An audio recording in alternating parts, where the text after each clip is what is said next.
تو مجھے خیال آتا تھا جب میں بوڑھا ہو جاؤں گا نا تو میرا بیٹا بھی مجھے ایسے ہی لے کے پھرے گا، میرا بیٹا بھی میری سنے گا۔ یہ 100 دفعہ پوچھتا تھا یہ کیا ہے، اور میں ہر دفعہ جواب دیتا تھا یہ ہے۔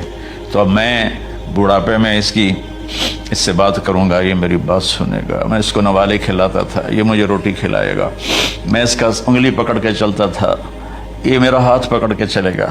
میری کمر بڑھاپے نے جھکا دی اور میں ایک خشک پیڑ کی طرح ہو گیا، اور جوانی نے تیری کمر کو سیدھا کیا اور تو ایک تر و تازہ درخت بن گیا۔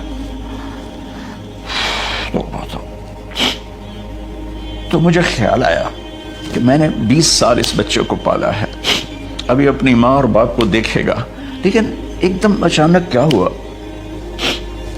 فلما بلغت السن والغایۃ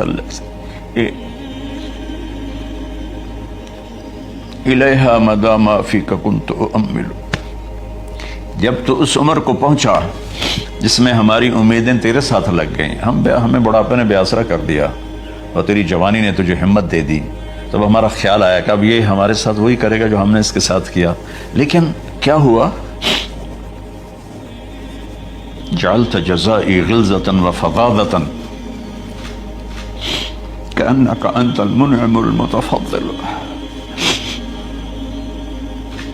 تو اتنا بدتمیز ہوا، تیری زبان چھری بن گئی، تیرا رویہ زہر بن گیا، اور میری ساری زندگی کی محنت کا بدلہ تو نے مجھے نافرمانی سے دیا، بد اخلاقی سے دیا، بدتمیزی سے دیا۔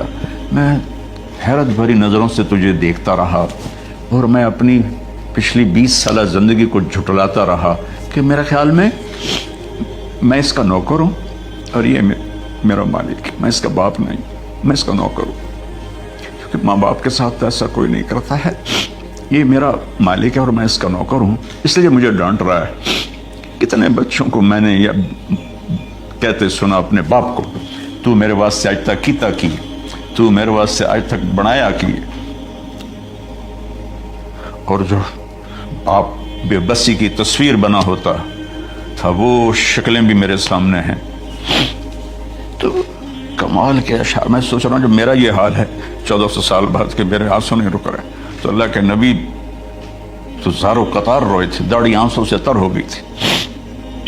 کہا بیٹا جب تو نے میری ساری زندگی کی محنتوں کا بدلہ بدتمیزی سے دیا، گالی گلوچ سے دیا، دھکے دے کر باپ کو گھر سے نکال دیتے ہیں، تو بیٹا میں یہ سمجھا کہ تو نے ایک خواب دیکھا تھا، تو نے ایک خواب دیکھا تھا کہ تو باپ ہے اور یہ بیٹا ہے، اصل حقیقت یہ ہے کہ یہ مالک ہے اور میں نوکر ہوں۔